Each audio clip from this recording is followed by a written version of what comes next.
Well, the world is today commemorating International Labour Day, also known as Workers' Day or MayDay.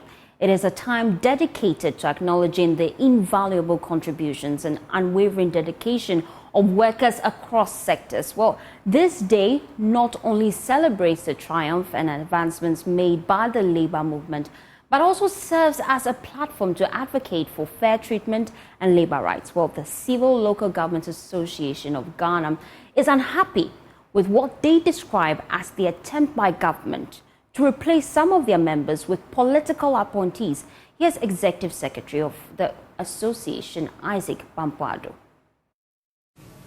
Since 2017, CLOGSAG has continued to draw attention to the inimical impact of replacing active staff of the civil and local government services with political appointees, and putting such appointees in positions which are the exclusive reserve of the staff of the civil and local government services. The observation is that the unprofessional performance of these political appointees, coupled with the blatant disregard for laid down procedures, have contributed immensely to the poor state of the economy. Considering the large number of political appointees at the Ministry of Finance, for example, who have taken over the functions of active civil servants, it is no wonder that their bad decisions have culminated in the economic chaos of the country.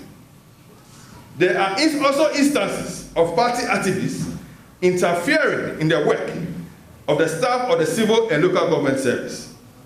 An extreme case is the harassment of a district coordinating director who was literally dragged out of his office by party activists. There are also instances of lockouts and assaults of staff of the district assemblies across the country by party functionaries. These irresponsible acts are as a result of the disregard for the principles of neutrality, anonymity, and permanence as the hallmark of the two civil services.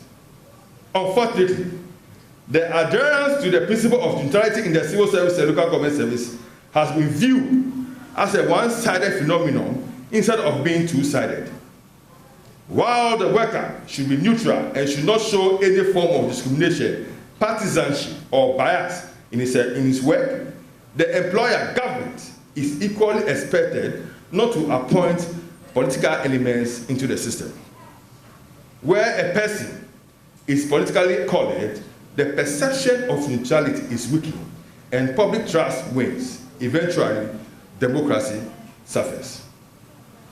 The Supreme Court ruling on 14 June 2017 also stated that best practices and Ghana's socio-political evolution require that no civil servant or local government servant should owe or be perceived to owe appointment or promotion to partisan. Well, tension erupted at the MayDay Durbar grounds in the Ashanti region as staff of the Electricity Company of Ghana walked out during the speech of the regional minister, Simon Osemensa. The agitated staff protested against the regional minister for arresting their general manager and subsequently refusing to apologize for the action. National Vice Chairman of ECG Senior Staff Workers Union, Bismarck Adoma, has vowed that the company will halt all dealings with the minister if an official apology and withdrawal of the case is not effected immediately. Clinton Yeboah is at the Durbar grounds and joins us on the line with more. Clinton, tell us more about this development. What actually happened? Okay, thank you very much. So the minister was called to deliver his speech. Immediately he ascended the podium. You could see that staff and members of the Electricity Company of Ghana Ashanti Business Unit started moving out. And when we got close to them to ask them why, they said they are protesting against the minister. Although the minister didn't respond, in terms of speech, his body language showed that he somehow recognizes what was going on. So it was very chaotic here. Interesting. Now, the minister finally addressed the workers. No, the minister in speech did not address the workers, but Okay. he was giggling. I mean, you could hear sounds, and you could also see the body language responding to the situation. The workers are demanding an apology. He already made it clear that he would not render an apology to the union. What's their reaction to this? How long will this resistance go on? Okay, so they are vowing that if the minister doesn't render any apology, they are going to cease any business dealings with the regional ministry, and they are not going to engage the minister in terms of diplomacy on any issue, in any event, and on any avenue. How did this actually affect the MayDay celebration? So you could realize that because things became very chaotic, the MC somehow had to rush out things to, as fast as possible, give out the award so we could finish or we could end the celebration. And so the celebration ended in a very fast tone as it normally was supposed to. Thank you so much, Clinton Yeboah. We'll be following that story closely. ECG staff in the Ashanti region still protesting the activities of the regional minister. They are still demanding an official apology. The minister already addressed a press conference. He was emphatic that he would not render an apology to the staff union. Let's see how that pans out. In subsequent bulletin, we'll give you updates. Well, still in the labour front, organised labour has reached some level of consensus with government on their demand for an immediate payment of all Tier 2 pension deductions. Well, this agreement was reached at a meeting between organised labour, the Employment and Labour Relations Ministry, the Ministry of Finance, Senate, and other interested parties on Tuesdays. Well, the union have in the past few days been agitating over government's inability to remit all their Tier 2 pension deductions to the fund managers since July 2023. A meeting was held at the Employment Ministry later in the day and to resolve the matter after the unions threatened to embark on an industrial action if government fails to pay the deduction by May 2nd. Let's listen to NAGWAT President Angel Kapanu on what has been agreed on after the meeting. We'll see that there's been some development. The development is that, one, we will not allow our Tier 2 pensions to be in arrears because it affects the retirement of our members. So there was a commitment to pay. The details are being worked out, but there's a commitment to pay, and we want a written document on that. And also, there is also a program of paying up the arrears of the dues and also the lump sum that SNIT is supposed to pay beneficiaries have also been decided on, and that payment ought to be done. So we can say that there is progress being made on the issues that led to the threat to embark on industrial actions. Whatever proposal they have, they are supposed to present it to Labour, for Labour to sit with its technical committee and look through it before we signed that document, which I think by the close of Thursday, those documents are supposed to come to us.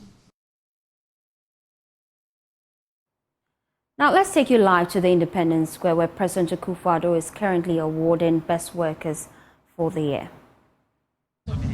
Sister Rita is here. Sister Rita Nana Abrefudua. The next one. Mr. Prince Opuni Frempong. Mr. Prince Opuni Frempong. From GRNMA. We also have Mr. Samuel Akolgu. No, Mr. Samuel Alakora Akogo. Akolgu. Alakora Akogo. We have here Mrs. Margaret Ohiniwa Yeboah.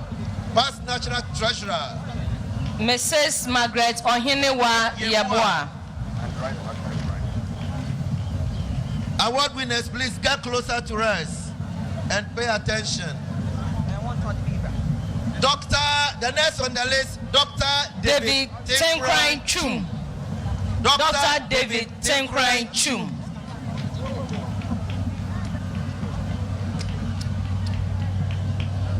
Well done, dog. Ghana Registered Nurses Association. Yes.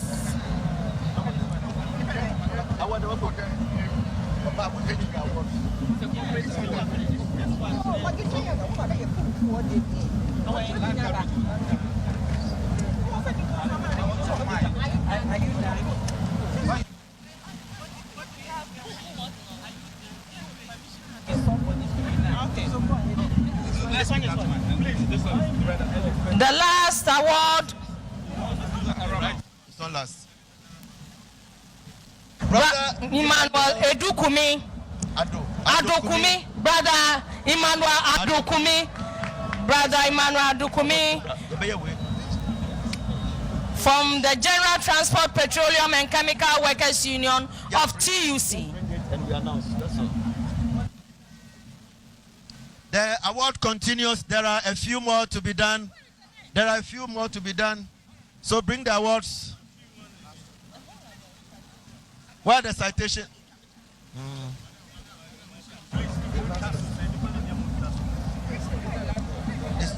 We have brother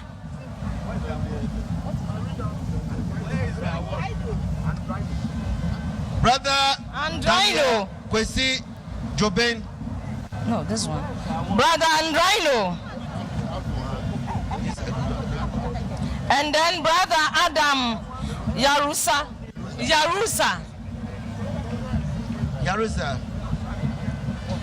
Brother Andrino and brother Adam Yarusa. Yes. Brother Daniel Kwesi Joben.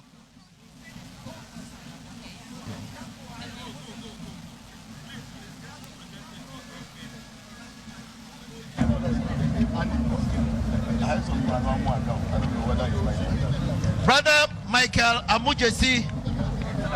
Mohammed Amujesi.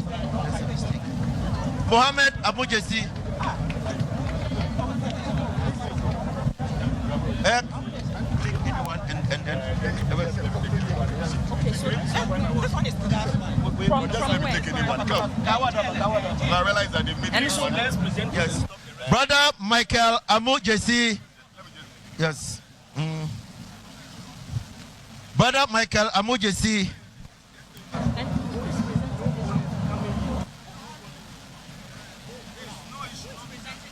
Thank you.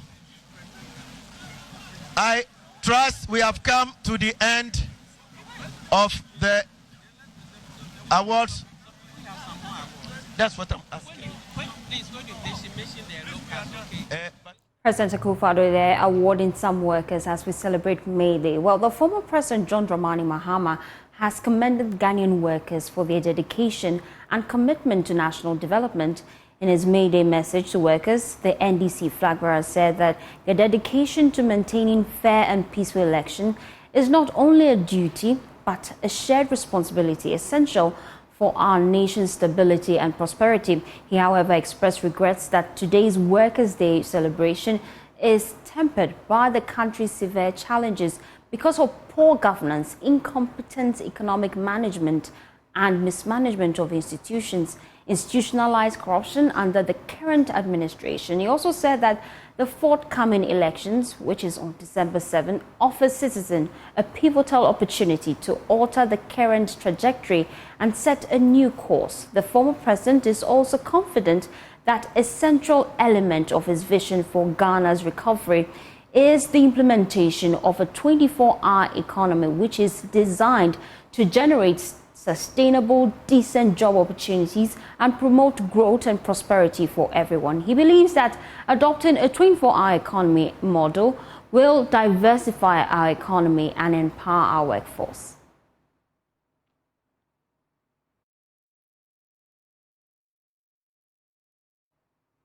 We're taking a quick breather here on Joy News Today. We'll be back with more. Do stay tuned in.